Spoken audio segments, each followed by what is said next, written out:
Bonjour et bienvenue sur Home School. Dans cette vidéo, nous allons présenter le module 4 qui est la définition et la disposition des poutres.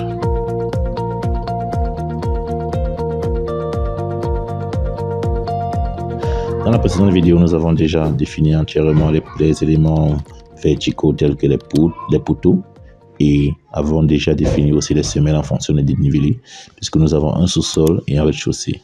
Donc au niveau du sous-sol, c'est le sous-sol, le rez-de-chaussée, nous avons nos différentes poutres.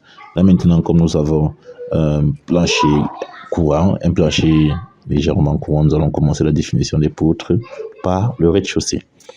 Dans un premier temps, nous allons définir les longrines. Les longrines, les poutres au sol, c'est-à-dire les poutres sol. Les longrines de 20 par 20 par exemple. 20 par 20 devrait être suffisant pour un tel ouvrage. Donc, du coup, nous avons défini les longrines de 20 par 20. Comme vous voyez au niveau des longrines, nous avons plusieurs familles à charger. Les poutres rectangulaires en béton, les poutres en acier IPN et UPN. Donc, nous allons travailler avec les poutres rectangulaires en béton armé que nous allons définir pour notre structure. Donc, nous commençons par prendre un type de poutre rectangulaire que nous allons modifier afin d'obtenir des longrines. Donc, nous modifions le type, qu'on se dupliquer, et nous nommons le type que nous avons dupliqué longrine, LONG en abréviation. Donc, B qui définit la largeur et H l'épaisseur. Nous avons 20 par 20 cm. Nous allons commencer par définir la toute première longrine, celle-ci. Et nous constatons que visuellement parlant, en dézoomant, on a un peu du mal avec la superposition des DWG à bien pouvoir voir nos longrines. Donc nous allons modifier l'apparence en partant exactement comme ça pour les poteaux, un modèle de remplissage. Je pense que la couleur rouge est la plus adéquate pour réussir à bien différencier les poutres des longrines. Et donc du coup, nous pouvons voir que nos différentes poutres, on va modifier la catégorie de toutes les différentes poutres. Et nous pouvons maintenant les implanter. Les longrines doivent suivre la position des différents murs ainsi que les murs de soutènement, puisque les poutres qui sont portées par les murs de soutènement peuvent être considérées comme étant des longrines, puisqu'elles transmettent directement la charge horizontale entière des poutres au sol. Donc ça ne devrait pas prendre de problème en les dimensionnant comme des longrines. Ok.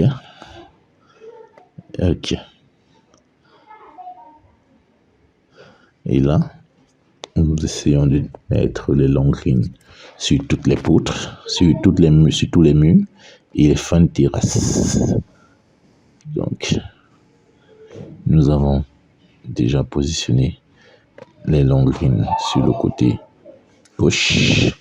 Et là maintenant, nous pouvons aussi considérer que les poutres qui passent sur les murs de soutènement peuvent être considérées comme étant des longrines.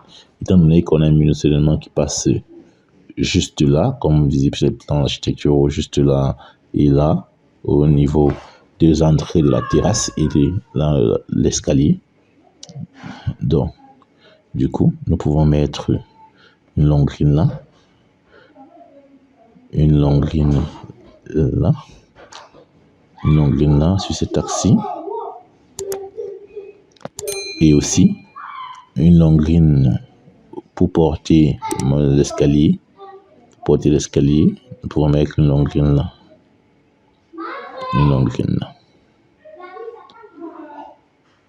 Mais sinon, par rapport à l'escalier, étant donné que nous sommes au rez-de-chaussée et que la partie droite est censée être entièrement portée, est censée être entièrement libre, donc elle ne peut pas être considérée comme étant une longrine. Donc du coup, nous devons la considérer comme étant une poutre qui reprend les charges d'un plancher. Donc ce qu'on fera là actuellement, c'est qu'on va essayer de faire une sorte de prédimensionnement pour avoir quelle est la dimension moyenne des poutres qu'on peut prendre en général. Et comme nous pouvons le voir, nous avons dernièrement mesuré quelle est la portée la plus grande entre deux poteaux. La portée la plus grande entre deux poteaux a été estimée, selon les cotations qui sont toujours là depuis le début, à 3,74. Et nous pouvons faire un calcul rapide de prédimensionnement. Pour les poutres Donc, pour les poutres 3,74 avec encre L sur 10, L sur 12, L sur 10 et L sur 12. Et L sur 12. Donc, sur cette base, on peut avoir des poutres en moyenne de 35 cm d'épaisseur, 35 cm d'épaisseur. Donc, on peut définir nos poutres comme étant des poutres de 35 cm d'épaisseur pour les poutres moyennes de tout le reste du projet. Pour les étages courants, les poutres qui reprennent les charges des paliers. Donc là, on vient dupliquer notre longrine. On appelle cela 20 par 35. 20 par 35, 15 par 35. Bref, on va refaire un calcul rapide pour avoir 35 cm fois 0,5 pour avoir l'épaisseur minimale dont on a besoin. Désolé, calcul de masse intensif. 35 fois 0,5, donc on a besoin de 7,5 cm. Donc on a besoin de 20 cm. 20 cm pour une poutre.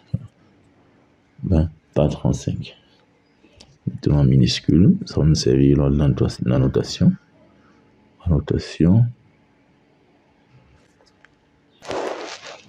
Bon, comme je dis 20 par 35, c'est pour ne pas hésiter. Donc, nous les mettons en 20 par 35.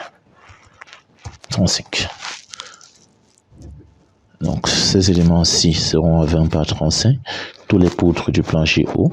Et là, maintenant, nous pouvons mettre les poutres du plancher haut. Celle-ci, 20 par 35. Celle-ci, 20 par 35. Celle-ci, 20 par 35. Celle-ci, 20 par 35. 20 par 35, 20 par 35, et là, 20 par 35, même chose ici, et là, nous n'allons pas directement venir mettre ces poutres au niveau des poteaux, nous allons plutôt la mettre ici, et celle-ci, pour les contraintes de structure, elle passe là.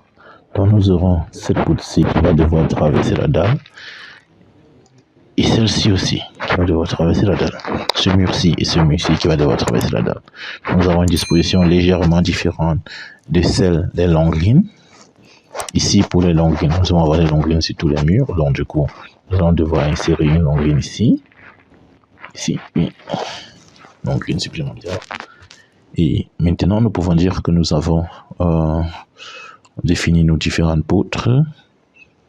Comme on a spécifié, la longueur maximale est de 3,74 m, mais avec ce recul de quelques mètres qui se positionne ici, puisque nous allons devoir déplacer ce poteau, je pense que le mieux c'est de configurer ces poutres-ci à la place de 20 par 35, plutôt à 20 par 40 pour avoir un chiffre aussi, et c'est beaucoup mieux.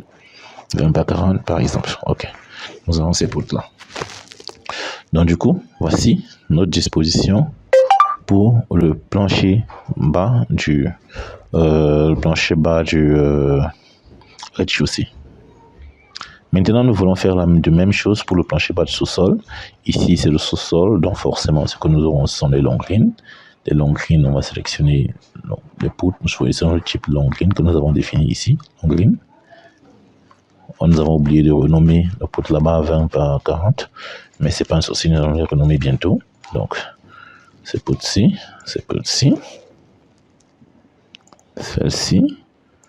celle-ci. Comme vous pouvez remarquer, ces éléments ne sont pas toujours visibles. Pendant qu'on est en train de travailler, ce qu'on va faire, c'est que justement, on va venir au rez-de-chaussée, prendre au niveau des vues, gabarit de vue. On va définir ce gabarit comme étant une structure du. Oui, on remplace. Là, pendant qu'on est en train de travailler, on va supposer qu'on travaille avec les plans de structure 2. On n'aura pas d'autres modifications à faire après.